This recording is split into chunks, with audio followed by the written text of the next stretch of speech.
Tous, j'espère que vous allez bien. En ce qui me concerne, oui, ça va. Voilà, donc aujourd'hui, je voulais vous faire cette vidéo tout simplement parce que certains d'entre vous m'ont demandé si récemment je commençais à détester Fairy Tail, si je devenais une haters de Fairy Tail ou pas, est-ce que je détestais le personnage de Lucy, et que ça commençait à devenir lourd en fait, que j'insulte toujours Mashima qui fasse du fanservice. Alors voilà, déjà quand je dis ce genre de phrase, bah, bien évidemment, on ne pouvait pas passer un chapitre sans que Lucy fourre son cul quelque part. Bien évidemment, je ne m'attaque pas directement au personnage de Lucy, c'est un personnage fictif qui a été créé par Mashima. Donc implicitement, quand je dis ce genre de phrase, c'est à Mashima que j'envoie un pic, même s'il ne m'entend pas, bien évidemment.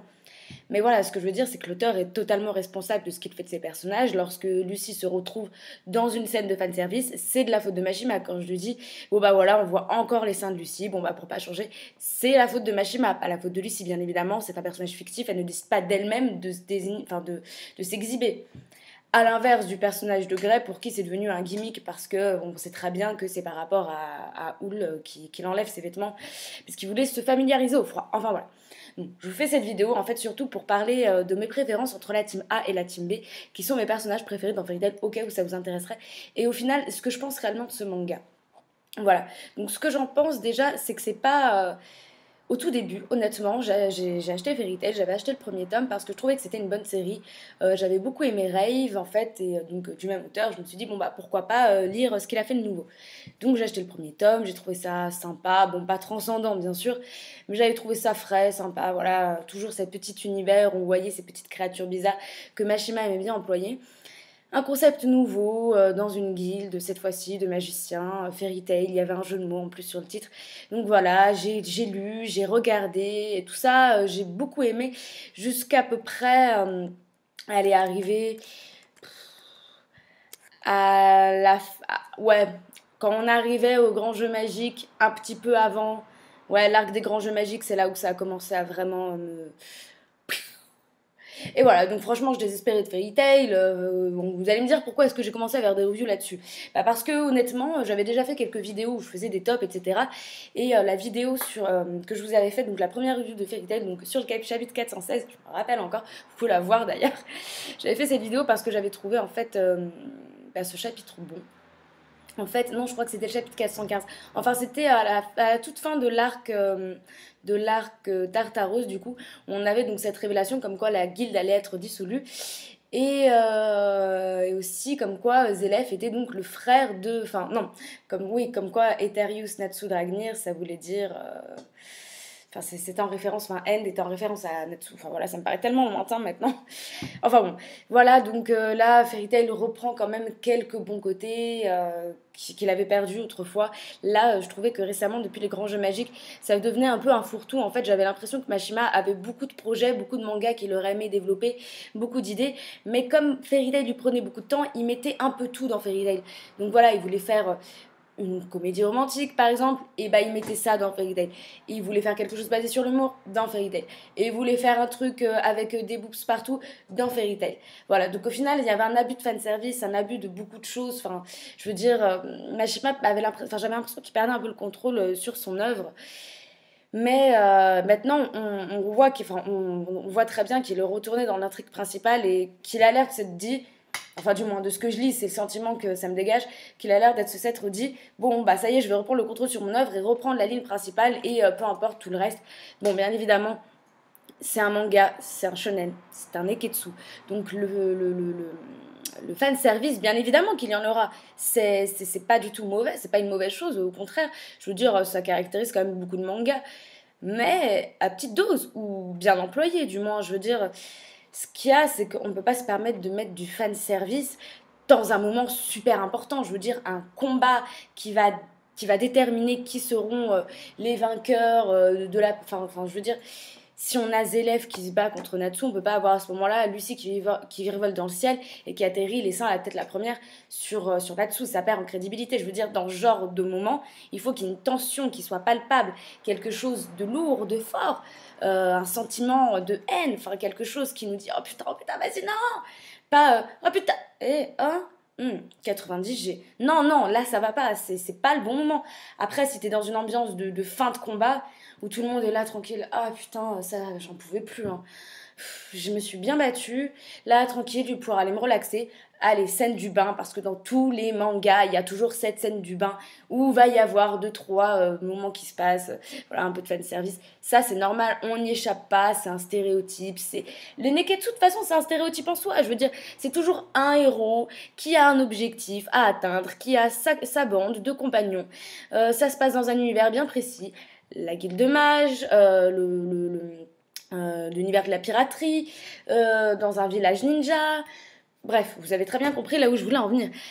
Le fait est que bon, bah, Fairy Tail a quand même des qualités. Et ces qualités, moi je trouve que bon, déjà le dessin de Mashima, il n'y a rien à dire. Son dessin est très bon. En dehors de ça, la façon dont ces personnages sont tous hauts en couleur, je veux dire, ils ont chacun leur personnalité qui est très bien définie. En plus de ça, je veux dire, ce sont des personnages qui ont du potentiel. Bon, parfois c'est extrapolé, je veux dire, surtout avec le personnage de Natsu. Mais dans l'ensemble, je trouve que c'est un manga qui tient la route à ce niveau-là. Je veux dire, on va pas avoir de revirement, comment dire. Est-ce que je pourrais vous donner un exemple pour être très précise? J'en ai pas là, mais j'ai déjà lu des mangas où par exemple un personnage allait être taciturne tout le long de l'histoire et du jour au lendemain on sait pas bien pourquoi, parce qu'il s'ouvre à l'amour, il devient super tranquille et tout. Non, c'est pas possible.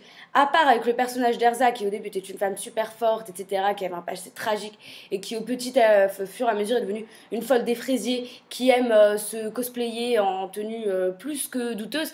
Voilà, à part ce genre de truc, je trouve que c'est rare d'en trouver chez les personnages de Fairy Tail. Et c'est un bon point. Et justement, c'est là où je voulais en venir. Team A ou Team B. Alors voilà, donc pour vous remémorer ça, en fait, je vais vous mettre l'image tout simplement. Donc Fairy Tail, Team A et B. Voilà, donc tout simplement. Donc dans la team B, on avait donc, bon, pour les grands jeux magiques, et qui pour moi, bon, voilà, ça exemplifie bien donc ces deux groupes. Donc on a tout d'abord dans la team B Mirai Jane, Luxus, Gajil, Jubia et bon, Miss Gun, Jelal. Et on a de l'autre côté, donc dans la team A, Elfman, Grey, Natsu et Erza. J'ai quoi? Et Lucie. Autant pour moi, mon Dieu.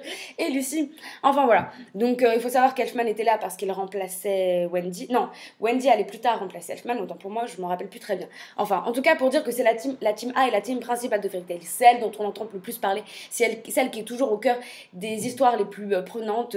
Quand il y a un revirement de situation, quand il y a 7 ennemis à abattre, c'est toujours la team A qui est au cœur de ça.